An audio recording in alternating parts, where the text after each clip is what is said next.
রাতে রাজধানীতে অগ্নিসংযোগ ককটেল বিস্ফোরণ, ময়মনসিংহে দগ্ধ হয়ে বাস শ্রমিকের মৃত্যু। 13ই নভেম্বর ঘিরে ট্রাইব্যুনালের নিরাপত্তা জোরদার। পোস্টারে নিষেধাজ্ঞা রেখে নির্বাচনী আচরণবিধির গেজেট প্রকাশ। 6 মাসের সাজাসহ থাকছে জরিমানার বিধান, বাতিল করা যাবে প্রার্থিতাও। চলতি মাসেই জানিয়ে দেওয়া হবে বিএনপির অবশিষ্ট 63 প্রার্থীর নাম। আসন সমঝোতা ঝুলে যাওয়ায় এই সিদ্ধান্ত ঘোষণা, কয়েকটিতে পরিবর্তনের আভাস। যেহেতু আমরা এটা ফাইনাল সিলেকশন বলছি না, আমাদের এখানে পুনর্বিবেচনার সুযোগ আছে। নয়াদিল্লির গাড়ি বিস্ফোরণকে আত্মঘাতী হামলা বলছে পুলিশ। সন্দেহভাজন হামলাকারী ডাক্তার উমরের বাড়ি জম্মু কাশ্মীরের পুলওয়ামায়।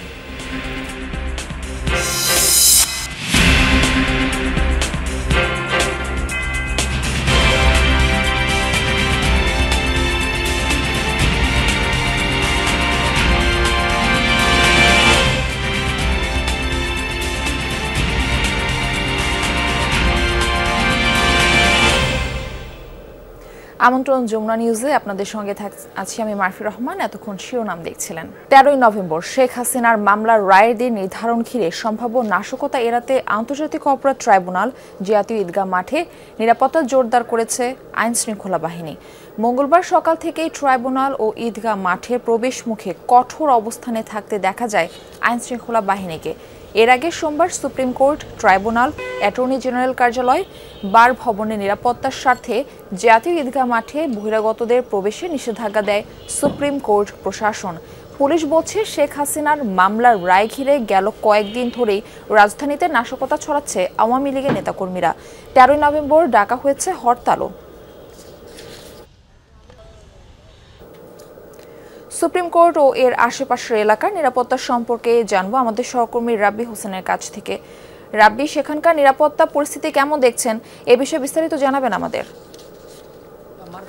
আগামী 13ই নভেম্বর মানবতা বিরোধী অপরাধের অভিযোগে সাবেক প্রধানমন্ত্রী শেখ হাসিনার বিরুদ্ধে রায়ের তারিখ নির্ধারণ করা হবে আন্তর্জাতিক অপরাধ ট্রাইব্যুনালে। এই দিনটি ঘিরে মূলত আন্তর্জাতিক অপরাধ ট্রাইব্যুনাল, পাশাপাশি সুপ্রিম কোর্ট, বার কাউন্সিল, এইখানে বার ভবন এবং অ্যাটর্নি জেনারেল যে কার্যালয় রয়েছে সেখানে নিরাপত্তা জোরদার করা হয়েছে। আমরা দেখছি যে আজকে সকাল থেকেই এই সুপ্রিম কোর্ট প্রাঙ্গণে পুলিশের নিরাপত্তার সংখ্যাটা বেড়েছে। এখানে আন্তর্জাতিক অপরাধ ট্রাইব্যুনালের গেটের সামনে প্রধান যে ফটক রয়েছে সেখানে নিরাপত্তা জোরদার করা হয়েছে। যারা প্রবেশ করছেন তাদেরকে চেকিং করা হচ্ছে, আইডি কার্ড যাদের রয়েছে তাদেরকেই ঢুকতে দেওয়া হচ্ছে। পাশাপাশি জাতীয় ঈদগাহ মাঠে সেখানে বহিরাগত যারা রয়েছেন তাদেরকে প্রবেশ করতে নিষেধাজ্ঞা জারি করেছিল গতকালকে। আমরা দেখেছি যে সুপ্রিম কোর্ট প্রশাসন, এবং আজকে সকাল থেকে নিরাপত্তার যেই জোরদার ব্যবস্থা সেটি বাড়িয়েছে।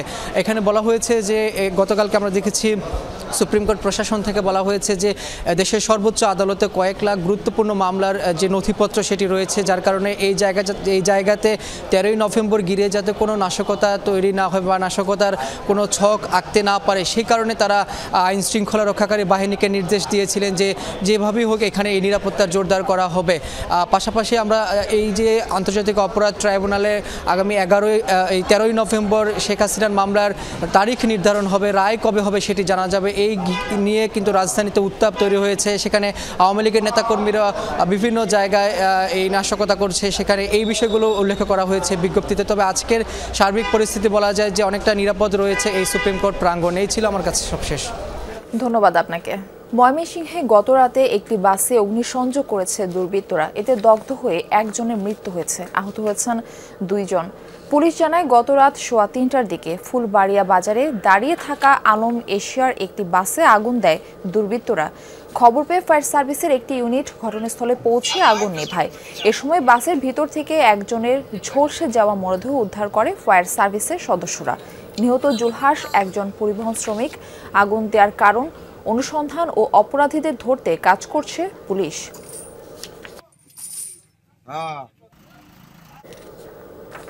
এ বিষয়ে আরো জানাতে যুক্ত হচ্ছেন আমাদের সহকর্মী হোসাইন শহীদ। নিহতের নাম পরিচয় জানতে পেরেছেন কি? এ বিষয়ে প্রশাসন কি বলছে জানাবেন।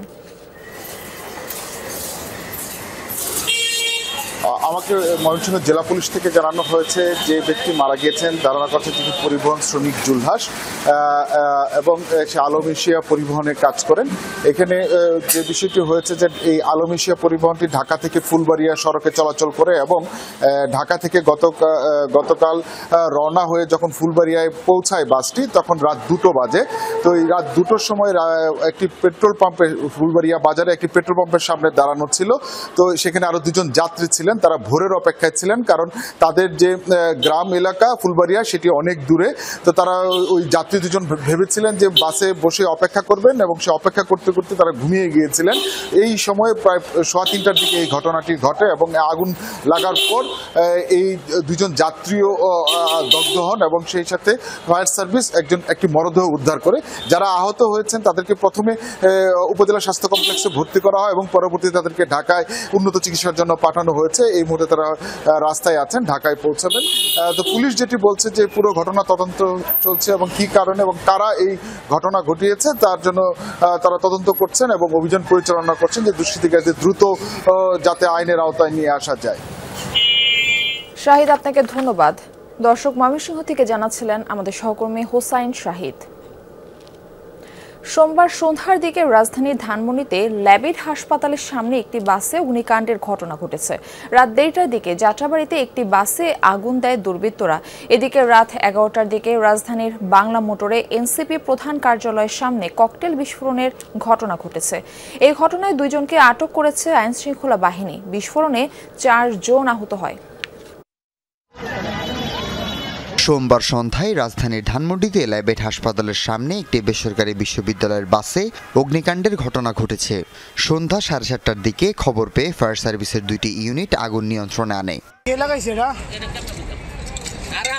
রাত 1:30টার দিকে যাত্রাবাড়িতে একটি বাসে আগুন দেয় দুর্বৃত্তরা। গত কদিন ধরে রাজধানী সহ দেশের বিভিন্ন জায়গায় যানবাহনে আগুন সহ বিভিন্ন নাশকতার ঘটনা ঘটছে। এসব বিবেচনায় নিয়ে তদন্ত করছে পুলিশ। এদিকে রাত 11টার দিকে জাতীয় নাগরিক পার্টি এনসিপির প্রধান কার্যালয়ের সামনে 2টি ককটেল বিস্ফোরণের ঘটনা ঘটেছে। এতে 4 জন আহত হয়। পালানোর সময় 2 জন সন্দেহভাজনকে ধরেছে এনসিপি নেতাকর্মীরা। আমি কোনো কিছু বুঝে ওঠার আগেই এমন বিকট সাউন্ড হয়েছে, আর এর বাইরে আমি কোনো কিছু বলতে পারি না। আমি ধারণা করছি এগুলা আওয়ামী লীগই হবে, তাদের সন্ত্রাসী বা তাদের যারা আছে, যারা আবার বাংলাদেশের পরিস্থিতিকে অস্থিতিশীল করার চেষ্টা করছে। সেই চক্রটি আবারও প্রথম টার্গেট হিসাবে আমরা দেখেছি গণ অভ্যুত্থানের পর থেকে বিভিন্ন জায়গায় তারা এনসিপির নেতাকর্মীদেরকে টার্গেট করেছে। উপস্থিত এনসিপি নেতাকর্মীরা অভিযোগ করেন 13 তারিখে কার্যক্রম নিষিদ্ধ থাকা আওয়ামী লীগের লকডাউন কর্মসূচিকে কেন্দ্র করে নাশকতা তৈরি করতে এই ককটেল বিস্ফোরণের ঘটনা ঘটানো হয়েছে। হাসিবুল করিম বিজয়, যমুনা নিউজ, ঢাকা। সংসদ নির্বাচনের প্রচারণায় পোস্টারে নিষেধাজ্ঞা রেখেই দল ও প্রার্থীর আচরণবিধির গেজেট প্রকাশ করেছে ইসি। একমঞ্চে ইস্তেহার ঘোষণা ও আচরণবিধি মানতে প্রার্থী ও দলের অঙ্গীকারনামা দেওয়ার নির্দেশনা থাকছে এবার। সোমবার রাতে ত্রয়োদশ জাতীয় নির্বাচনকে সামনে রেখে রাজনৈতিক দল ও প্রার্থীর আচরণ বিধিমালা 2025 জারি করেছে নির্বাচন কমিশন। সোশ্যাল মিডিয়ায় ভোটের প্রচারে কড়াকড়ি আরোপ, অসৎ উদ্দেশ্যে এআই ব্যবহারে মানা, পোস্টার ও ড্রোন ব্যবহারে নিষেধাজ্ঞা সহ আসন প্রতি 20টির বেশি বিলবোর্ডে নিষেধাজ্ঞা থাকছে বিধিতে। আচরণবিধি লঙ্ঘনের সর্বোচ্চ 6 মাসের কারাদণ্ড ও 1.5 লাখ টাকা জরিমানা এবং দলের জন্য 1.5 লাখ টাকা অর্থদণ্ডের বিধান রাখা হয়েছে। প্রয়োজনে তদন্ত সাপেক্ষে প্রার্থিতা বাতিলের ক্ষমতাও রয়েছে ইসির।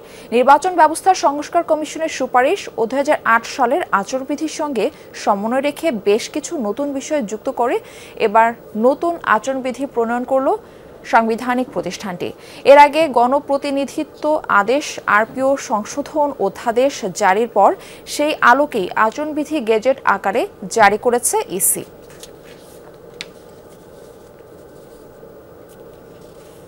চলতি মাসে শেষ হবে অবশিষ্ট 63 আসনে বিএনপির সম্ভাব্য প্রার্থীর মনোনয়ন ঘোষণা।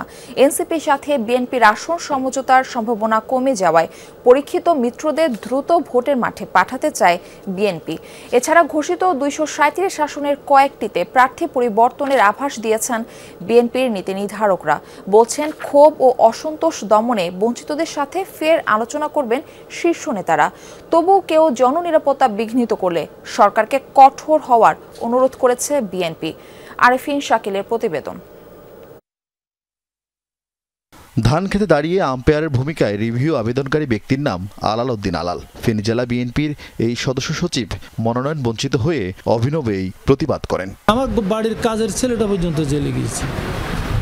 আমার এই অফিসটা 5 বার ভেঙেছে, 7 বার আমি শারীরিকভাবে অ্যাসল্ট হয়েছি। দল এটা রিভিউ করবে, এটা আমার দৃঢ় বিশ্বাস। যদিও এমন বুদ্ধিদীপ্ত প্রতিবাদ দেখা যায়নি আর কোথাও, বরং হামলা বিক্ষোভে গত কয়েকদিন উত্তপ্ত অন্তত 10টি জেলা। কিন্তু কেন এমন ক্ষুব্ধ প্রতিক্রিয়া? বিএনপি প্রতিষ্ঠা করেছে, তাকে নমিনেশন না দিয়ে যদি অন্য কাউকে নমিনেশন দেয় তাহলে তো এলাকার লোক ক্ষুব্ধ হবেই। পরিচিত লোক না পালি নতুন লোক পালি তো বিপদ হবেই। যদি 2 থাকি আমরা হারিয়ে যাব। বঞ্চিতদের এমন কর্মকাণ্ডে বিএনপি বিরক্ত হলেও স্বস্তি দিচ্ছে 237 আসনের তুলনায় অল্প সংখ্যক এলাকায় প্রতিবাদ হওয়ায়। বিএনপি মনে করে তুলনামূলকভাবে যোগ্য লোকরাই পেয়েছেন এবার ধানের শীষ। যদিও সার্বিক বিবেচনায় ঘোষিত প্রার্থী তালিকায়ও কাটাছেঁড়া চলছে। প্রতিবাদ করার তো অধিকার থাকতেই পারে, তার মধ্যে 237-এর মধ্যে 4-5টা জায়গায় সমস্যা হয়েছে, কিছুই নাই। মনোনয়নের যে ক্রাইটেরিয়া আমরা করেছিলাম আগে থেকে, সেই ক্রাইটেরিয়ার পরিপ্রেক্ষিতে সিদ্ধান্ত হয়েছে।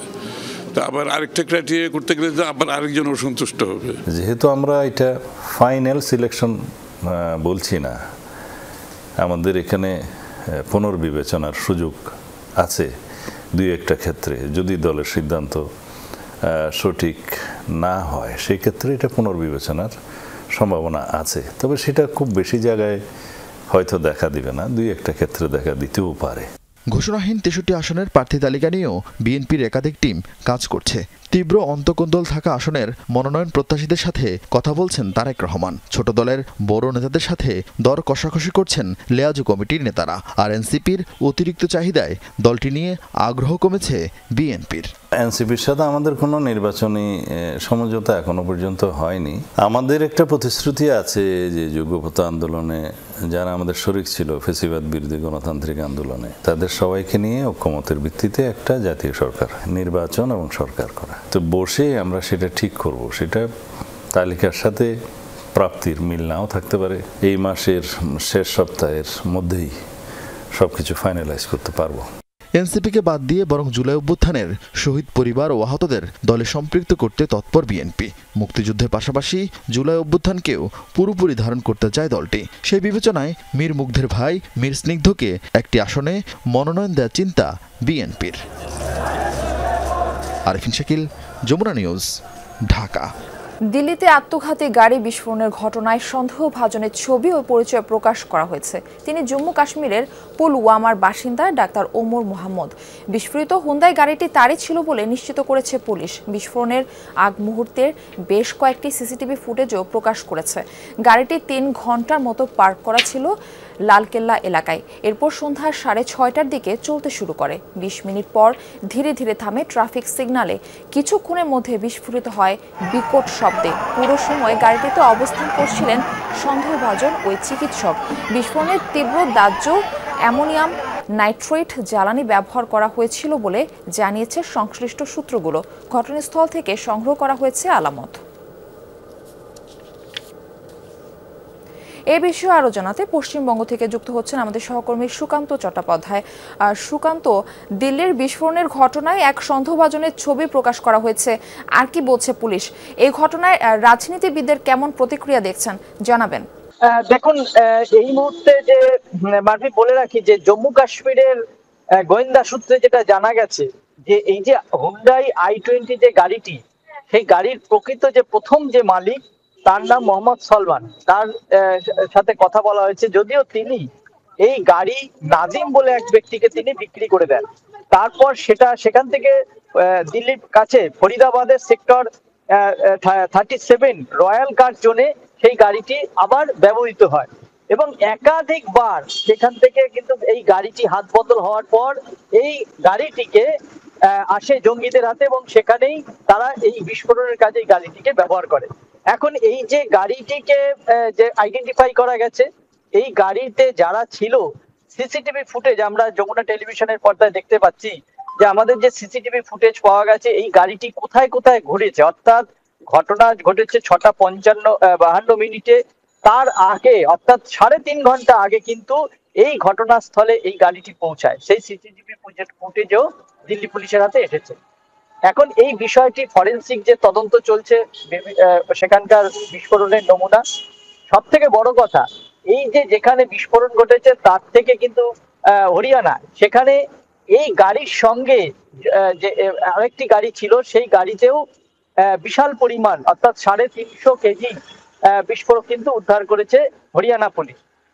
তো এটা কিন্তু 12 ঘন্টার ব্যবধানে, অর্থাৎ এই 12 ঘন্টা আগে হরিয়ানা পুলিশ যদি তদন্ত আরো অগ্রগতি করতে পারতো যে এই বিস্ফোরক উদ্ধার হয়েছে সে গাড়ির সাথে আর কি কি কানেক্টিভ, তাহলে গতকাল সন্ধ্যায় অর্থাৎ সোমবার সন্ধ্যায় যে বিস্ফোরণ দিল্লিতে ঘটেছে সেটা হয়তো প্রতিরোধ করা যেত। কিন্তু সেটা পুলিশি গাফিলতার অভিযোগ তুলেছে জাতীয় কংগ্রেস থেকে শুরু করে সমস্ত বিরোধী দল। দেশের স্বরাষ্ট্রমন্ত্রী অমিত শাহ কিন্তু গতকাল পূর্ণাঙ্গ তদন্তের কিন্তু আশ্বাস দিয়েছেন, যদিও এখনো পর্যন্ত যে দুজনকে চিহ্নিত করা হয়েছে তারা একজন কিন্তু অধ্যাপক, একজন ডাক্তার চিকিৎসক। এই দুজনের স্কেচ কিন্তু পুলিশ প্রকাশ করেছে এই ঘটনার সাথে যুক্ত, কিন্তু গাড়িতে আর কে ছিলেন সেটা পর্যন্ত এখনো পর্যন্ত যদিও নিশ্চিত নয়। কেন্দ্রীয় গোয়েন্দা দল অর্থাৎ এনআইএ তার সাথে কিন্তু 3টে ডিভিশন কিন্তু এই তদন্ত করছে। ফরেনসিক রিপোর্ট আসার পরে কিন্তু সবকিছু পরিষ্কার হবে। জি সুকান্ত, ধন্যবাদ আপনাকে যুক্ত হবার জন্য।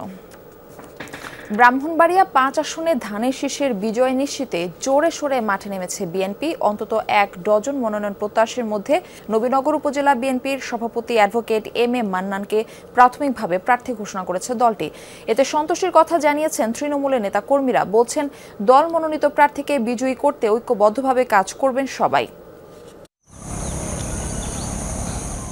মেঘনা ও তিতাস নদী বেষ্টিত ব্রাহ্মণবাড়িয়ার নবীনগর উপজেলা যোগাযোগ ব্যবস্থা, কর্মসংস্থান সহ বিভিন্ন দিক থেকে বেশ পিছিয়ে এই জনপদ। দীর্ঘদিনেও কাঙ্ক্ষিত উন্নয়ন না হওয়ায় ক্ষোভ রয়েছে স্থানীয়দের মাঝে। আসন্ন সংসদ নির্বাচন ঘিরে নানান হিসেব কষছেন ভোটাররা। এবার সুষ্ঠুভাবে পছন্দের প্রার্থীকে ভোট দিতে পারবেন এমন প্রত্যাশা তাদের। 70 বছর ধরে আমরা দেশে নির্বাচন হচ্ছে, আমরা ভোট দিতে পারি নাই, ভোট কিনে যাইতে পারি নাই। এবার ইনশাল্লাহ আমরা ভোট কিনে যাইতে পারবো। সার, ডিজেল এবং বীজ এই তিনটা আমরা দামটা কমাই দেয় আমরা একটু ভালো। আসনটিতে বিজয়ী হতে এরই মধ্যে জোরে সোরে মাঠে নেমেছে বিএনপি।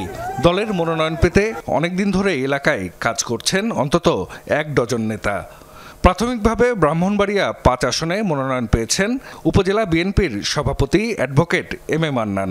দলের ত্যাগী নেতাকে মূল্যায়ন করায় খুশি বিএনপির তৃণমূলের নেতাকর্মীরা। অ্যাডভোকেট এম এ মান্নান সব দলীয় কর্মকাণ্ড সব সময় উনি আমাদের পাশে ছিল, আন্দোলন সংগ্রামে উনি সবসময় ছিল। আমরা একমাত্র আমাদের মূল স্রোত অ্যাডভোকেট এম এ মান্নানের নেতৃত্বে নবীনগর প্রতিটি আন্দোলন সংগ্রামে আমরা অগ্রণী ভূমিকা পালন করেছি। আমরা সবাই ঐক্যবদ্ধ হয়ে আমরা ওই ধানের শীষের প্রতীক আমরা আনুগত্য করে যার হাতে ধানের শীষ তুলে দিয়েছে আমরা তার জন্য কাজ করব। প্রার্থী ঘোষণার পর বাকি মনোনয়ন প্রত্যাশীদের বাড়িতে গিয়ে তাদের সাথে শুভেচ্ছা বিনিময় করেছেন এম এ মান্নান। সবাইকে সাথে নিয়ে এলাকার উন্নয়নে কাজ করতে চান তিনি। আমরা এই সকল অঙ্গ সংগঠনকে নিয়েই আমরা বিগত দিনে আন্দোলন সংগ্রাম যেভাবে করেছি আগামী দিনেও এই ফেব্রুয়ারি মাসে যে নির্বাচন হবে সেই নির্বাচন আমরা মোকাবেলা করব। নবীনগরের সর্বস্তরের জনসাধারণের একটি আকাঙ্ক্ষা বিএনপিতে এমপি নির্বাচিত হতে পারে, তাহলে নবীনগরের অবহেলিত নবীনগরের আগামী দিনের উন্নয়ন সাধিত হবে। ব্রাহ্মণবাড়িয়ার 6টি আসনের মধ্যে 4টিতে প্রাথমিক মনোনয়ন ঘোষণা করেছে বিএনপি। ধানের শীষের বিজয় নিশ্চিত করতে জোরদার করা হয়েছে সাংগঠনিক তৎপরতা। জেলা বিএনপির পক্ষ থেকে তাদের সাথে আমাদের সার্বক্ষণিক যোগাযোগ আছে। তারা আমাদের সময় সময় আমাদের কাছ থেকে পরামর্শ নিচ্ছে, আমরা পরামর্শ দিচ্ছি। তাদের সার্বিক সহযোগিতা করার জন্য আমরা সবসময় যোগাযোগ রাখছি। ব্রাহ্মণবাড়িয়া 5 আসনে মোট ভোটার প্রায় 4,70,000। জাহিদ হাসান, যমুনা নিউজ। স্বামীর চিকিৎসা খরচ জোগাতে নবজাতকে আরেক দম্পতির হাতে তুলে দেওয়ার অভিযোগ উঠেছে চুয়াডাঙ্গায়। অনেকটা গোপনে শিশুকন্যার পরিচয় বদল হলেও বিনিময় লেনদেন নিয়ে উঠেছে অভিযোগ। বিষয়টি জানাজানি হলে এলাকায় আলোড়ন সৃষ্টি হয়। যদিও শিশুর দায়িত্ব নেওয়া পরিবারের দাবি লেনদেন ছাড়াই দায়িত্ব নিয়েছেন তারা। আমার স্বামী আজ যাতে পুষ্টি পাই খালি তার আমার নিজের সন্তান আমি কেউ কোলে দিতাম না, আর মানুষের কথাও শুনতাম না। আমার কেউ এক গ্লাস পানি দেওয়ার মতো লোক নেই গো। গত 28 অক্টোবর চুয়াডাঙ্গার দর্শনার একটি ক্লিনিকে তৃতীয় সন্তান হিসেবে কন্যা শিশুর জন্ম দেন ইসমতারা খাতুন ও মিকাইল হোসেন দম্পতি। আকন্দবাড়িয়া আবাসনে বাস করা দম্পতি চিকিৎসা খরচ জোগাতে সেদিনই কন্যা শিশুটিকে তুলে দেন আরেক নিঃসন্তান দম্পতির হাতে। বিষয়টি প্রথমে গোপন থাকলেও শিশুকন্যা হস্তান্তর বিনিময় নিয়ে অসন্তোষ ছড়ায়। জানাজানির পর লেনদেন নিয়ে ওঠে অভিযোগ। আমার স্বামীর জন্য আমার সব কিছু, আমার তো কিনা ক্ষমতা নেই, অত টাকা দামের ওষুধ আমি কি দিই খাবো ভাই?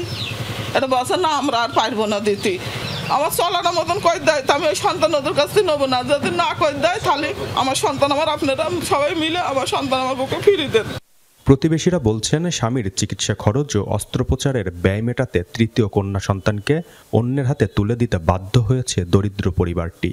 ইসমতারা স্বামী খুব অসুস্থ, মনে কাছে বাচ্চাটা সিজার করতে পারেনি দেখে মানুষকে দিয়ে দিয়েছে। অসুস্থ বলে সে বাচ্চা বেশি দিয়েছে। পরবর্তীতে যেন এই ধরনের ঘটনা আমরা না ঘটে সেই দিকে আমরা সবাই যদি সমাজের সচেতন মহল যদি সচেতন আমরা যদি একসাথে কাজ করি, আশা করি এই জায়গা থেকে আমরা বেরিয়ে আসতে পারব।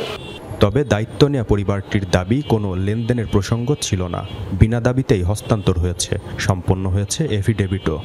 সেই পরিবারের সাথে আমরা যোগাযোগ করি, বাচ্চা যদি আপনারা দেন তাহলে আমরা নিতে ইচ্ছুক। কোনোই দাবি ছিল না, তখন তারা জানায় যে আপাতত হসপিটাল খরচটা দিলেই আর বাচ্চা যদি ভালো থাকে এটাই তাদের চাহিদা। যত সরকারি কার্যক্রম থাকে ওইটা কমপ্লিট করার পরে আমরা বাচ্চাটা নিছি। নবজাতক নিয়ে দুই পরিবারের এমন জটিলতা নিরসনে মানবিক সহায়তা দেওয়ার আশ্বাস স্থানীয় প্রশাসনের। জিসান আহমেদ, যমুনা নিউজ, চুয়াডাঙ্গা। বলিউড কিংবদন্তি অভিনেতা ধর্মেন্দ্র মৃত্যু নিয়ে ছড়িয়েছে গুজব। সামাজিক যোগাযোগ মাধ্যমে তিনি এখনও জীবিত আছে বলে দাবি করেন স্ত্রী হেমা মালিনী ও মেয়ে এশা দেওল। মঙ্গলবার সকাল থেকেই ভারতীয় সংবাদ মাধ্যমগুলোয় অভিনেতা ধর্মেন্দ্র মৃত্যুর খবর প্রচার করে। Telegraph, India Today, Economics Times, Zee News সহ একাধিক সংবাদ মাধ্যম জানিয়েছে তার প্রয়াণের খবর। তবে অভিনেতার মেয়ে এশা দেওল বলেছেন মৃত্যুর খবরটি গুজব। ইনস্টাগ্রামে এক বিবৃতির মাধ্যমে তিনি জানিয়েছেন তার বাবার শারীরিক অবস্থা স্থিতিশীল।